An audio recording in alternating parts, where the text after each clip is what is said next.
사도행전 2장 1절부터 13절 말씀 같이 한 목소리로 같이 봉독하시겠습니다.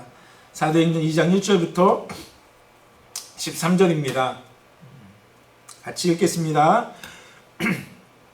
오순절 날이 이미 이름에 그들이 다 같이 한 곳에 모였더니 호련히 하늘로부터 급하고 강한 바람 같은 소리가 있어 그들이 앉은 온 집에 가득하며 마치 불의 혀처럼 갈라지는 것들이 그들에게 보여 각 사람 위에 하나씩 임하여 있더니 그들이 다 성령의 충만함을 받고 성령이 말하게 하심을 따라 다른 언어들로 말하기를 시작하니라. 그때 경건한 유대인들이 천하 각국으로부터 와서 예루살렘에 머물러 있더니 이 소리가 나매 큰 무리가 모여 각각 자기의 방언으로 제자들이 말하는 것을 듣고 소동하여 다 놀라 신기하게 여겨 이르되 보라, 이 말하는 사람들이 다 갈릴리 사람이 아니냐? 우리가 우리 각 사람이 난 곳 방언으로 듣게 되는 것이 어찌 됨이냐? 우리는 바데인과 메데인과 엘람인과 또 메소포타미아, 유대와 갑바두기와 본도와 아시아, 부르길라와 밤빌리와 애굽과 및 구레네에 가까운 리비아 여러 지방에 사는 사람들과 로마로부터 온 나그네 곧 유대인과 유대교에 들어온 사람들과 그레레인과 아라비아인들이라. 우리가 다 우리의 각 언어로 하나님의 큰 일을 말함을 듣는도다 하고 다 놀라고 당황하여 서로 이르되 이 어찌된 일이냐 하며 또 어떤 이들은 조롱하여 이르되 그들이 새 술에 취하였다 하더라. 아멘. 네. 오늘은 우리가 계속 보던 사무엘상 말씀이 아니라 잠깐 우리 사도행전 말씀을 제가 말씀을 나누기를 원합니다. 기독교에 우리 믿는 사람들에게 기독교에 큰 절기가 있습니다. 가장 큰 절기는 아마 성탄절일 것입니다. 그죠? 예수님께서 우리를 구원하시기 위해서 이 땅에 오신 성탄절이 우리 기독교에서 가장 큰 의미 있는 또 절기일 것이고요. 또 한 절기는 얼마 전에 지난 우리 부활주일입니다. 기독교에만 있는, 그래서 기독교를 부활의 종교라고 하며 예수님께서 우리를 위해 십자가에 죽으신 그 구원 사역의 완성이 되시며 죽음의 권세를 이기시고 살아있는 권세를 이기신 것을 기념하는 우리 부활주일날, 부활주일이 또한 우리 기독교에 있어서 가장 큰 절기 중에 하나입니다. 그리고 잘 기억하지 않고 교회들이 신경 쓰지 않고 그렇게 중요하게 생각하지 않는 날이 있는데요. 바로 오늘이에요. 오늘이 무슨 날이냐? 교회력으로 아마 교회에서, 우리 교회는 그걸 못했지만 교회들마다 또는 기독교 단체에서 만드는 달력에 보면 조그맣게 나와 있습니다. 오늘을 성령 강림 주일이에요. 다시 말해서 성자 예수님께서 이 땅에 오신 날이 성탄절이고 성자 예수님께서 구원사역을 완성시킨 날이 부활주일이라면 오늘은 성자 예수님께서 하늘로 올라가시고 성령 하나님, 성자 예수님께서, 성자 하나님 예수님께서 하늘에 오르시고 성령 하나님께서, 또 다른 하나님 성령 하나님께서 이 땅에 오신 날을 기념하는 것이 바로 성령 강림 주일입니다.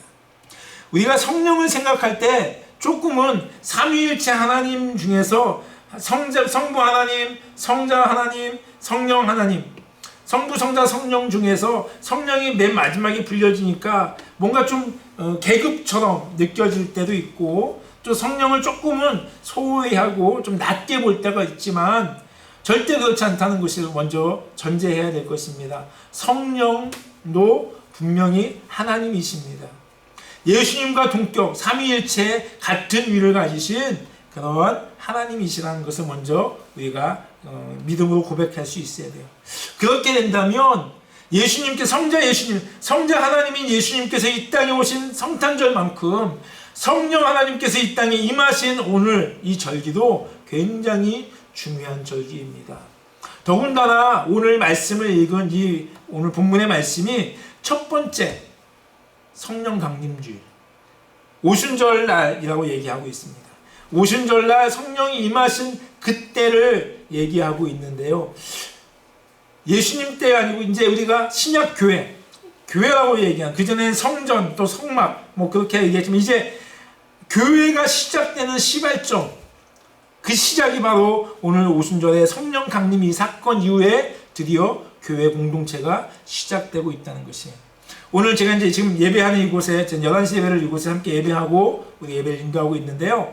오늘 지난 5월 때부터 여기 은샘교회입니다. 은샘교회에서 사도행전을 이제 강의를 하기 시작해요. 강의를 하기 시작하는데 오늘 본문의 말씀이 2장 밑에 우리 오늘 읽고 난 이후에 42절부터의 말씀이 오늘 본문의 말씀이었어요. 그리고 본문 말씀의 제목이 공동체를 꿈꾸는 교회가 이제 설교 제목이었어요. 초대교회, 우리가 초대교회를 생각할 때 우리가 지금 한국에 있는 모든 교회, 아니 요즘에 있는 모든 교회가 초대교회로 돌아가자, 신약교회로 돌아가자, 그렇게 초대교회 모습을 교회 공동체 어떠한 모델로 그렇게 삼고 있습니다. 그때는 지금처럼 왔다 갔다 하는 그런 교회보다도 공동체라고 개념, 물론 집이 있었어요. 뭐 집단 생활, 뭐 신앙촌이나 그런 것처럼 집단 생활을 하는 것은 아니었지만 서로 공동체라고 해서 서로 통용하며 물건을 나눠 쓰며 서로가 도와주며 하는 그러한 교회의 모습이었어요. 그래서 뒤에 보면 나중에 2장 하반절 보면 그러한 서로가 도와주며 또 나눠주며 그렇게 함께 살아가는, 함께 생활하는 그런 공동체적 모습을 우리가 볼 수 있습니다. 그런데 제가 오늘 말씀을 드리면서 왜 그러한 교회, 신약교회가 좋고 공동체적 교회가 좋다고 하는데 왜 지금은 그렇게 가는 교회들이 그렇게 많지 않을까? 왜 그런 교회를 찾아보기 쉽지 않을까? 라고 생각을 할 때가 하고 있었습니다. 그때 먼저 생각된 것이 바로 오늘 본문의 말씀이에요. 그들이 그런 공동체적, 서로가 욕심이 없이 서로가 서로 섬겨주며 나눠주며 함께 생활하는 그런 공동체적 삶의 모습, 그런 교회의 모습을 갖추기 위해서 가장 중요했던 것이 바로 성령 충만이었다는 것입니다. 그들에게 성령이 임하였으니까, 그들이 성령이 충만하게 되니까 그들이 자신의 욕심을 따라서 살아가지 않고 자신의 욕심을 따라서 챙기는 것이 아니라 성령의 인도하심과 성령의 감동을 따라서 그들이 함께 나눠 쓰고 섬기고 돌보고 도와주는 모습이 있었다는 것입니다. 그래서 성령 강림주의는 그만큼 중요해요. 초대교회, 신약교회, 지금 현재 이 교회의 시작점이 되는, 출발점이 되는 그 시점이 바로 오늘 성령 강림주의라는 것입니다. 오늘 보니까 성령 강림주의 언제였냐? 1절에 보니까 오순절이라고 얘기하고 있습니다. 우리가 오순절 성령 강림, 오순절 성령이라고 생각해서 마치 오순절이 성령에 관한 그러한 절기로 생각하는데 그렇지 않습니다. 오순절은요, 어떤 날이냐면 구약의 유대인들이 출애굽하면서 6월절을 지내잖아요. 6월절이 지난 첫 번째 안식일, 6월절 후에 있는 첫 번째 안식일이 지난 다음 날부터 50일, 지난 날을 오순절. 그래서 첫 번째 안식일이 지난 50일이 지난 그 날이라 해서 오순절이라고 얘기하고 있습니다. 그래서 또한 이 오순절은 어떤 날이냐면 이스라엘 백성들이 이제 출애굽해서 가나안 땅에 들어간 다음에 거기서 농사를 짓기 시작해서 첫 번째 수확을 얻은 날, 그날을 또 하나님께 감사하면서 드렸던 절이 오순절이에요. 그래서 요즘 우리가 생각하면 맥주절, 맥주감사주일이 바로 오순절과 같은 의미입니다. 같은 날이에요. 이건 이제 구약의 6월절을 중심으로 이제 오순절을 쓰면, 오순절은 원래 의미고요. 이 신약이 이 날이 언제냐면, 오순절이 언제냐면 예수님께서 십자가에 죽으시고 부활하신 후 50일째 되는 날이 때마침 오순절이에요. 그리고 예수님께서 부활하시고 40일간 이 땅에 있으면서 자신이 부활하신 것들 사람들에게 보여주시고 승천하신, 사도행전 1장에 나오는 예수님께서 말씀하시고 승천하신 다음 10일 되는 날, 그날이 바로 오순절입니다. 그렇게 생각하십니다. 그래서 예수님께서 부활하시고 50일 후, 예수님께서 승천하시고 10일, 그때가 바로 오순절 절기였고, 오순절 절기였고, 그때에 성령께서 임하셨다는 거예요. 그러니까 오순절하고 성령은 원래는 관계가 없는, 근데 그 날에 이렇게 성령이 임하셨다라는 의미를 볼 수 있습니다.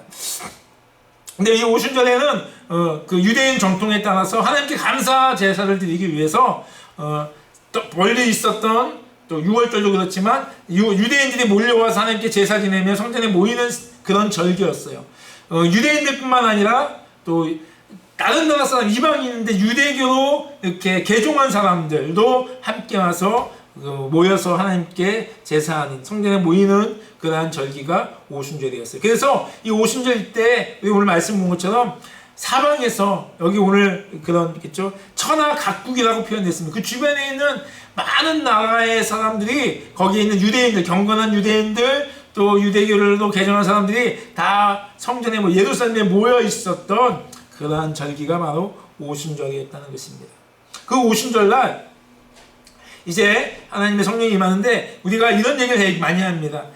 마가의 다락방에 120명의 성도가 모여서 전혀 기도에 힘썼더니 그때 성령님이 임하셨다라고 우리가 많이 들어봤어요. 저도 그렇게 많이 듣고 그렇게 설교한 적도 있습니다. 그게 맞을 수도 있습니다. 근데 어제 제가 말씀을 준비하면서 꼭 그렇지 않을 수도 있구나 라는 생각이 들었어요. 왜냐하면 1장에 보면 그렇게 나와요. 1장에 예수님께서 제자들에게 또 제자들 무리에게 여기 제자들은 12명만 얘기하지 않습니다. 예수님을 따르던 예수님 승천을 본 사람들을 얘기합니다. 그 사람들이 얘기합니다. 너희는 예루살렘을 떠나지 말고 모여 있어라. 그러면 내가 약속한 성령을 보내줄 것이다. 그리고 성령을 받으면 너희가 권능을 받고 또 땅끝까지 증인이 되어라 라고 말씀하십니다. 이 말씀을 두고 예수님께 승천하시죠. 그리고 그 말씀을 듣는 사람들이 이제 마가의 다락방에 모여서 이제 전혀 기도에 힘쓰기 시작합니다. 근데 그때 사람들이 뭐냐? 바로 120명도 되었어요. 그래서 처음에 예수님 말씀을 듣고 120명의 사람들이 마가의 다락방에서 기도하기 시작한 거 전혀 기도에 힘쓴 거 맞습니다. 그런데 그 기도에 힘쓰다가 무슨 120명이 모여서 기도하다 갑자기 베드로가 얘기합니다. 무슨 얘기를 하느냐? 야, 우리가 쉽게 말하면 1장을 가룟 유다는 배신하고 예수님을 팔고 그가 자살해 죽었다. 성경의 예언처럼. 그래서 우리 중에 가룟 유다를 대신할 한 사람을 세우자. 그런 얘기를 해요. 그래서 그들이 제비뽑기를 합니다. 요즘 뽑는 그런 제비는 아니에요. 그래서 제비뽑기를 해서 마띠아라는 그러한 제자를 사도에 아직 12명의 예수님의 제자 중에 빠진 가룟 유다의 자리에 그를 세웁니다. 그 내용이 1장이네요. 그래서 120명이 마가의 다락방에 모여서 기도하면서 그 기도하다가 가룟 유다를 대신할 한 제자를 세웠다는 게 1장의 내용이에요. 그리고 오늘 말씀을 보면 오순절 날이 이름에 그들이 다 같이 한 곳에 모였더라. 이것이 1장에 나온 마가의 다락방에 모인 그 모임이 계속 연장된 거지. 아니면 그 일 후에 다시 오순절 때에 또 다시 모여서 있었는지. 그래서 꼭 마가의 다락방이 아닐 수도 있다라는 생각을 하게 됩니다. 또 하나 우리가 이제 제 말씀입니다. 이런 얘기를 해요. 마가의 다락방에 두려움 가운데 숨어서 기도하던 사람들이 성령을 받은 다음에 담대함을 가지고 복음을 전하였다라고 얘기하는 사람도 있습니다. 그것도 맞을 수 있습니다. 틀리다는 얘기는 아닙니다. 그런데 오늘 말씀을 읽어보니까요. 이 오순절에 사람들이 모여있던 이곳이요. 나중에 보면 만약에 120명이 그곳에 숨어서 몰래 잡혀갈까봐 두려운 마음에 몰래 기도했다면 120명이 모여서 그렇게 기도 열심히 우리가 하듯이 막 통성 기도하면서 그러지 않았을 것이에요. 소리치며 기도하지 않았을 것이에요. 그런데 오늘 말씀 보니까요. 이들이 모여서 기도합니다. 그랬더니 급하고 강한 바람처럼 성령이 임하기 시작했어요. 성령이 임하시니까 이들이 어떻게 얘기하기 시작하냐면 각각 다른 언어로 사절에 보니까 다른 언어들로 말하기 시작하였다. 그리고 이 말하는 소리가 굉장히 시끄러웠던 것 같아요. 그러니까 그 모여있던 자리가 아닌 다른 사람들이 이 소리를 듣게 되었어요. 이해되세요? 그들이 성령을 받고 그들이 각각 다른 나라 말로 막 말을 하기 시작하는 소리가 너무 크다 보니까 다른 이 밖에 있던 사람들이 저게 무슨 일이 있나 보다 생각하고 막 몰려들기 시작한 거예요. 그래서 6절에 오늘 말씀 그 소리가 나매 큰 무리가 모여 각각 자기의 방언으로 제자들이 말하는 것을 듣고 소동하며 그때 와서 모인 거예요. 모여서 막 달려온 거예요. 그래서 어떤 분은 이때 이 장소가 다락방이 아니고 아마 절기가 오순절이기 때문에 성전이었을 것이라는 얘기도 합니다. 뭐 어쨌든 그렇게 모였어요. 그리고 또 하나 우리가 오해되는 게 여기서 6절에 이 소리가 큰 무리가 모여 각각 자기의 방언으로 제자들이 말하는 것을 소동하여, 이때 이 방언이라는 이 단어는요, 이 말은 우리가 생각하는 요즘 성령 충만해서 그래서 하는 그러한 다른 사람들이 알아듣지 못하고 또 특별히 방언 통변의 은사가 있는 사람들만 알아들을 수 있는 그러한 방언이 아니고요. 여기서 말하는 방언은요, 요즘 얘기를 하면 외국어예요. 외국어. 이해되십니까? 이때 많은 사람들이 이스라엘 예루살렘뿐만 아니라 지역에 있는, 오늘 여기 나오죠, 바데, 메데, 엘람, 또 메소포타미아, 갑바도기아, 본도, 이런 여러 군데, 애굽 이런 데서 막 사람들이 왔어요. 물론 거기에는 유대인도 있습니다. 하지만 유대인이 아닌 사람도 있어요. 유대인이 아니었는데 유대교로 개종한, 여기 보니까 로마로부터 나그네 곧 유대인과 유대교에 들어온 사람들, 이 사람 유대인들이 아니지만 개종한 유대인들, 그러니까 개종한 이방인들, 유대교로 개종, 그 사람들이 왔어요. 그런데 이 사람들이 보니까 저기서 막 큰 소리가 막 와글와글 소리가 나서 막 달려가면 무슨 일인가 달려갔더니 그 자리에서 내가 만약에 요즘 말로 하면 내가 한국 사람인데 베트남 교회에서 막 와글와글 소리가 들려요. 그래서 딱 갔더니 베트남 사람이, 한국말을 전혀 배우지도 못한 베트남 사람이 막 한국말로 막 설교를 하고 있는 거예요. 그런 의미예요. 저 사람, 내가 알기로는 저 사람 한국말 전혀 알지 못하는 사람인데 한국말로 말을 하네? 하는 시기로. 이 당시에 많은 사람들이 같이 보니까 갈릴리 사람인데, 모두 모인 사람들이 갈릴리 사람뿐인데 그 사람들이 우리나라 말, 각국의 말로 설교하고 있는 거예요. 설교하고 있는 거예요. 막 방언을 우리가 알아듣으면 막 했는데 그 사람들이 막 대답된 게 아니라 외국어를 하고 있는 거예요. 외국어를 하고 있는 거예요. 그런 모습이 오늘 이 모습에 나와 있습니다. 그리고 그 말을 들었을 때 이 사람들이 무슨 얘기를 하냐면, 어찌 된 일이냐, 각 언어로 하나님의 큰 일을 말함을 들었다 얘기하고 있어요. 그들이 거기서 기도해서 성령 충만을 받은, 성령이 임하고 성령의 충만을 받은 그 제자들이 지금 무엇을 얘기하고 있느냐, 막 그냥 떠든 것이 아니라 오늘 들어보니까, 가깝게 온 그 유대인들과 사람들이 들어보니까 하나님의 큰 일을 말하고 있대. 하나님의 큰 일. 이게 지금 무슨 얘기냐면 하나님이 행하신 큰 일을 얘기하고 있습니다. 그 내용이 무엇이냐, 여기 나와 있지 않은데요. 그 후의 말을 좀 보면 아마 14절부터 베드로가 사람들 앞에서 설교하는 내용이 나오고 있습니다. 아마 이 내용이 그들이 얘기했던 내용이 아닌가 생각되어져요. 베드로를 중심으로 해서 그 많은 사람들이 옆에서 마치 통역을 하듯이 예수 그리스도를 보내신 하나님의 그 일, 그런 것들을, 하나님의 그 큰 일, 예수 그리스도의 구원의 사역을 베드로와 많은 사람들이 각국의 언어로 막 얘기한 것 같아요. 그랬더니 그 얘기를 듣고 거기 있던 사람들이 그럼 우리가 어떻게 할고 하면서 베드로의 설교를 듣고 회개하여서 그날에 3,000명의 성도가 더 늘어났다, 더해졌다 하는 것이 바로 2장의 말씀입니다. 여보세요. 오늘 저는 여러분 성령에 대해서 잠깐 성령에 대해 많이 깊게 얘기할 수는 없고요. 제가 잠깐만 우리가 성령에 대한 얘기를 잘 안 하게 돼요, 설교 시간에도. 근데 중요한 거예요. 굉장히 중요한 거예요. 왜냐하면 성령이 뭐라고요? 바로 하나님이십니다. 지금 현재 구약시대에는 하나님께서 몇몇의 제사장이나 선지자나 몇 명의 사람들을 통하여서 사람들과 교통하며 소통하며 하나님 사람과 이렇게 교제했었어요. 그런데 그 하나님께서 400년의 이제 신구약 중간기라고 하는데 400년의 침묵기가 끝난 다음에 하나님께 직접 인간의 몸을 입고 이 땅에 오셨어요. 그게 누구예요? 바로 예수님입니다.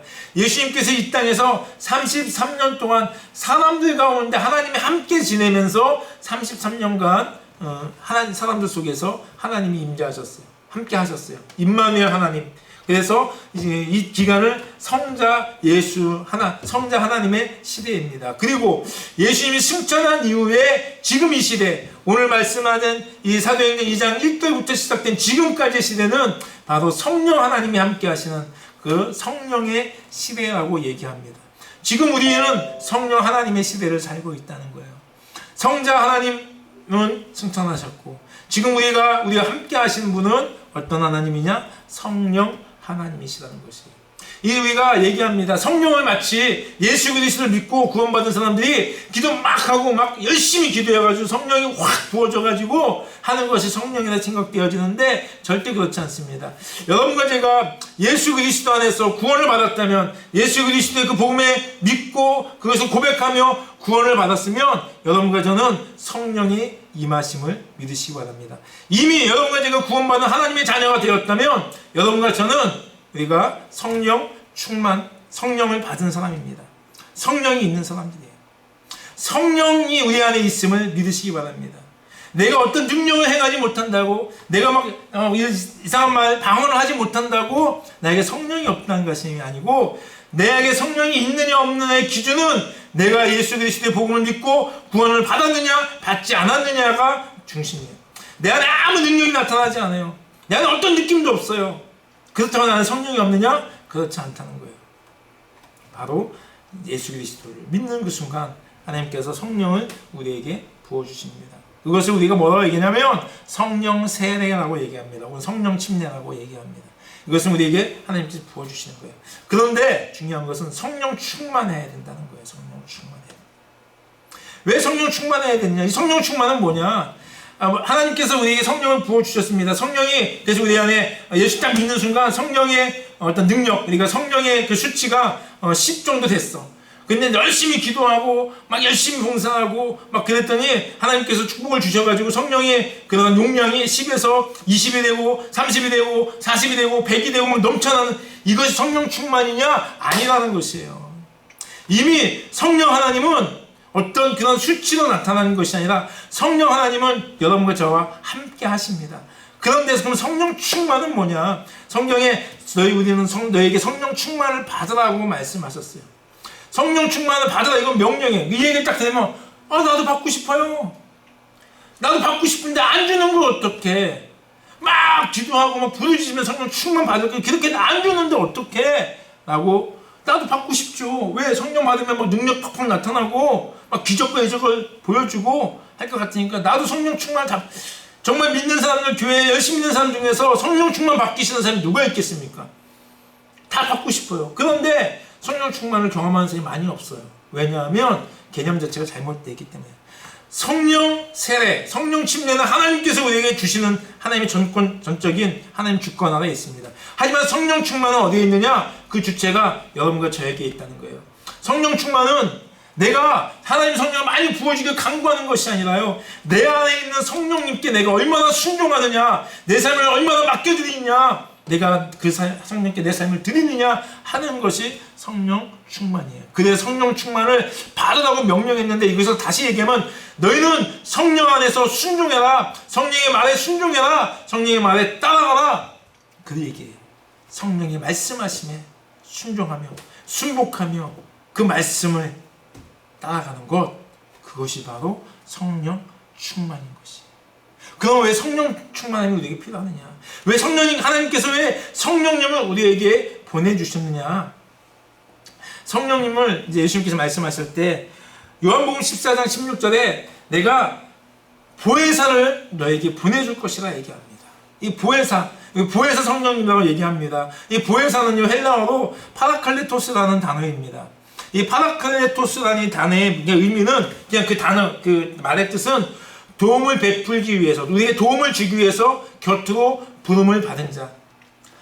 그래서 우리 성령님 우리에게 보냈다는 그 보혜사라는 의미는 하나님께서 나를 돕기 위해서 돕는 자로 하나님께서 보내주신 분, 그분이 바로 성령님이에요. 그래서 대개는 헬라에서는 이 단어가 변호사나 그런 법률 자문가 그런 의미로 쓰여지기도 합니다. 어쨌든 또 그 안에는 뭐 위로자, 중보자, 돕는 자, 상담자 그런 의미가 갖고 있는데요. 이 모든 것을 얘기했을 때 어쨌든 성령님은 여러분과 저를 도와주시기 위해서 하나님께서 우리에게 보내주셨다는 거예요. 성령 하나님께서 우리와 함께 하시고 우리 하나님께서 우리를 돕기 위해서 우리에게 임재하고 계시다는 것이에요. 그런데 성령 하나님께서 우리 안에서 우리를 돕기 위해서 말씀하십니다. 우리를 깨닫게 하십니다. 때로는 우리의 죄를 깨닫게 하시고 책망하기도 합니다. 그리고 우리를 진리로 인도하시기도 합니다.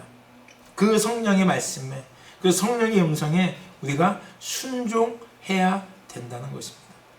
그것이 바로 성령님이 우리 안에 계시는 이유예요. 성령님은 우리를 부려먹기 위해서 계시는 분이 아니에요. 성령님은 우리 안에서 부려먹기 위해서 우리가 말씀하시고 인도하시는 분이 아니세요. 성령님은 진리 가운데 우리 안에서 역사하시며 우리를 진리 가운데 인도하시며 우리를 하나님의 능력으로 우리를 보호하십니다.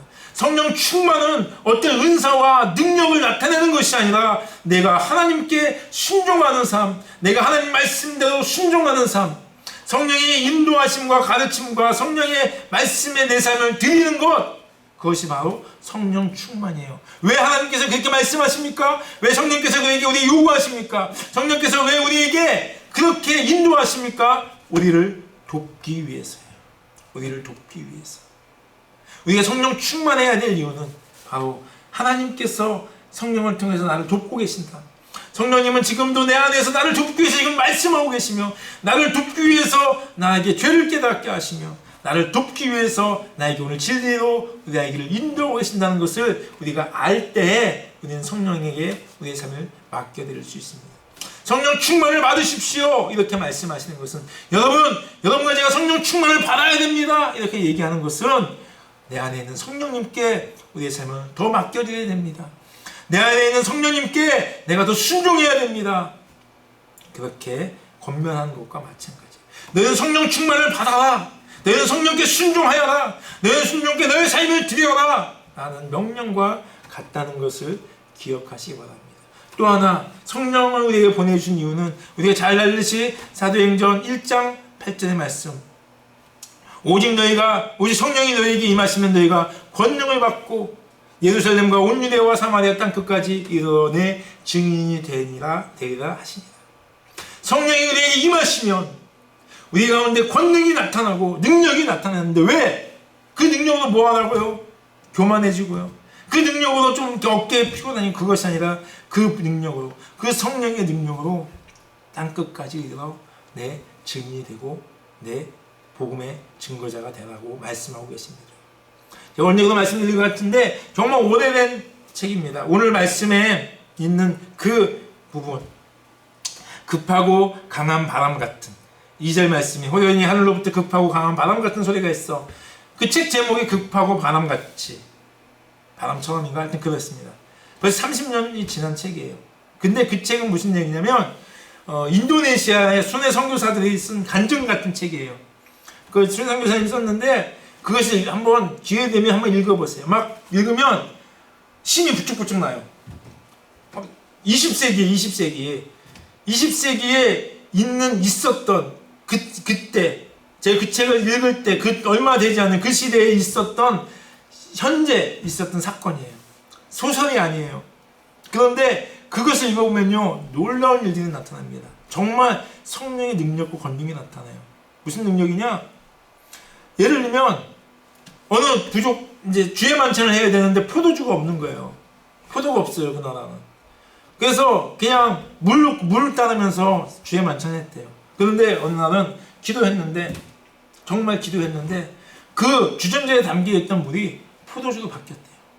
그래서 그때는 포도주를 가지고 주의 만찬을 했다는 거예요. 강을 건너야 되는데 홍수가 난 거예요. 강을 건널 수가 없는 거야. 근데 하나님께서 건너라고 성령께서 말씀해 주셔서 이들이 신발을 벗고 건너기 시작했습니다. 강이에요. 그리고 홍수가 나서 정말 물살도 셉니다. 그런데 그들이 건너갈 때 그 강의 수심이 자신들의 무릎보다 낮은 발목 정도밖에 안 와서 넉넉하게 순정하게 건너갈 수 있는 그런 능력. 제가 지금 얘기한 꾸며낸 얘기가 아니에요. 책을 읽어보세요. 그런 일들이 현재 일어나고 있는 거예요. 그 성령의 역사하심들, 성령의 그들을 느끼게 되면 막 힘이 나는 거예요. 막 왜? 그들이 믿는 성령, 나도 믿고 있고 하나님의 능력이, 하나님의 역사가 이 신약 시대, 사도행전 시대 때만 끝난 것이 아니라 20세기 현재에도 지금 일어나고 있는 거예요. 죽은 자가 살아나는 거예요. 기도했는데 그냥 죽었는데 그 나라가 더우니까 거기는 사람이 죽으면 2시간 지나면 살이 썩기 시작한대요. 그런데 막 그런 사람을 하나님의 또 성령의 감동을 따라 그냥 하는 게 아니야. 그냥 막 욕심대로 내가 능력 있으니까, 내가 성령 충만하니까 내 기도하면 살 거야, 그것이 아니라 그 안에 하나님께서 말씀하시고 하나님 말씀을 순종하면서 기도하면, 찬양하면 저 죽은 아이가 살 수 있을 거라는 감동을 하나님께서 받고 그들이 그 말에 순종하는 거예요. 여러분, 이게 쉽지 않아요. 근데 그 순종했더니 그 아이가 몸이 썩어 들어가기 시작한 아이가 살아난 거예요. 그 아이가 누구냐? 그 섬 부족장, 추장이라고 해야 되나요? 거기에 아들이었어요. 하나밖에 없고. 그 아들이, 죽은 부족장, 추장의 아들이 살아나니까 그 부족이 다 예수를 믿게 되는 것이죠. 그래서 제가 그걸 보면서 왜 되게 기분이 좋다 갑자기 확 다운됐어요. 왜 인도네시아의 이 선교사님은 왜 이런 역사가 나타나는데 왜 한국 교회에는, 왜 나에게는 이런 역사가 일어나지 않을까? 라는 의문을 갖게 됐습니다. 그때 한 가지 답변이 오늘 말씀이었어요. 하나님의 복음이 증거되는 곳에, 하나님의 복음이 증거되는 그 자리에, 하나님의 복음이 증거되어야 될 그 자리에 하나님의 성령의 능력이, 성령의 권능이 나타난다는 것이. 한국교회는 왜 죽은 사람이 살아나지 않습니까? 한국교회는 이미 많은 병원들이 하나님의 은혜로 있습니다. 그리고 중요한 것, 그럼에도 불구하고 필요에 따라서 주의 능력과 권능으로 주의 복음이 증거되는 자리에 그러한 역사가 나타날 것입니다. 우리가 하나님의 성령의 능력, 그 권능을 많이 경험하고 싶으세요? 성령 충만해서 하나님의 말씀을 따르고 순종하고 하는 게 중요합니다. 또 하나는 우리의 삶이 주의 복음을 증거하는, 땅끝까지 이르러 내 증인이 되라고 하는 그 말씀에 순종할 때 주의 권능이 우리를 통해서 나타날 줄 믿습니다. 왜? 복음이 증거되어야 되니까. 살아계신 하나님이 나를 통하여서 믿지 않는 사람들에게 보여줘야 되기 때문에 그렇게 나타나는 거예요. 되십니까? 성령을 받기, 오늘 성령 말씀을 이렇게 보면서 두 가지입니다. 이미 여러분과 저에게 성령이 있음을 믿으시기 바랍니다. 성령, 하나님께서 예수 그리스도 안에서 구원받은 여러분과 저에게 내 안에 성령이 계심을 여러분 믿으시기 바랍니다. 그런데 그 성령님께 우리가 순종해야 됨을 배우시기 바랍니다. 진리 가운데 우리 안에 성령께서 말씀하시고 진리 가운데 인도하고 계시며, 그렇게 또 우리 때론 책망하는 그 성령의 음성에 우리 민감하고 또 순종하고 우리의 삶을 내가 맡겨드려야 됩니다. 내 삶을 위해서 성령님이 이끌어서 이용하는 것이 아니라 성령님께 내 삶을 드리면 드릴수록 그것이 바로 성령 충만인 것입니다. 그리고 그 성령 충만할 때 하나님께서 말씀하셨습니다. 왜요? 보혜사라고, 너를 돕는 자라고. 그 말씀은, 성령께서 나에게 하시는 그 말씀은 나를 위한 말씀, 나를 살리는 말씀, 나를 진리 가운데 인도하는 말씀인 것을 기억하시기 바랍니다. 죄 짓지 않도록 이끄시는 그 말씀인 것을 기억하시고 그 말씀에 순종하고, 무엇보다도 우리의 삶이 그 말씀을 순종하다 보면, 성령이 내게 하신 말씀을 순종하다 보면 우리의 삶이 바로 복음을 증거하는 그런 삶이 될 것이고, 그런 복음을 증거하는 삶을 살아갈 때 하나님의 능력이 나타나는 거예요. 하나님의 권능의 역사가 나타나는 거예요. 내 힘이 아니고 내 능력이 아니라 성령의 능력 안에서 우리가 기도했는데 환자가 낫고 병론자가 낫고, 우리가 기도했는데 맡겼던 문제들이 풀어지고 하는 이유가 어디 있습니까? 바로 성령의 역사를 통해서 복음이 증거되기 위해서 그런 일이 일어나게 될지 믿습니다. 성령 강림 주일입니다. 성령 강림, 우리 안에 계신 성령 안에서 다 잊어버려도, 다 기억하지 못하더라도 꼭 하나, 내 안에 성령이 계시고 그 성령 안에 내가 순종해야 된다는 이 사실을 좀 여러분 기억하시면서 살아가는 순간순간마다 오늘 이 말씀을 기억하시고 내 안에서 들리는 내주하는 성령의 음성에 귀를 기울이시기 바랍니다. 그리고 뭐 귀를 기울이지 않더라도 순간순간 이것이 성령의 말씀이신가? 어떤 판단을 해야 되고 결정해야 될 때 어떤 것이 성령의 말씀이신가? 지금 성령께서 나에게 뭐라고 말씀하시는가 하는 질문을 한 번씩만 던져보세요. 그리고 그러면 답은 더 쉽게 나올 수 있을 것이에요. 어떤 것이 하나님의 뜻일 것인가? 라는 것을 깨닫고 그 결정에 따라서 순종하며 나갈 때 놀라운 하나님의 은혜, 놀라운 하나님의 평안한 인도하심을 우리가 경험하게 될 줄 믿습니다. 기도하시겠습니다. 하나님, 감사합니다. 이 땅에 살아가면서 우리가 믿음을 지키며 하나님의 자녀로 살아가는 것이 쉽지 않습니다. 하나님의 백성으로서 하나님을 알지 못하는 세상을 살아가는 것이 결코 만만하지 않습니다. 그렇기 때문에 성령 하나님께서 우리 안에 계시고 우리의 삶을 인도하시고 우리의 삶을 도와주심을 믿습니다. 하나님, 이 성령의 음성에, 이 성령의 말씀하심에 우리가 우리의 삶을 내어 맡기고 순종할 수 있는 우리 소품교회 모든 성도를 될 수 있도록 하나님 도와주시옵소서. 하나님 또한 우리의 삶이 주의 능력으로, 성령의 권능으로 주의 복음을 증거하는 그런 전도자의 삶 되게 해 주시옵소서. 예루살렘과 온 유대와 사마리아와 땅끝까지라고 말씀하신 것처럼 내 주변에, 특별히 우리가 살고 있는 아파트, 내 바로 가까운 이웃에게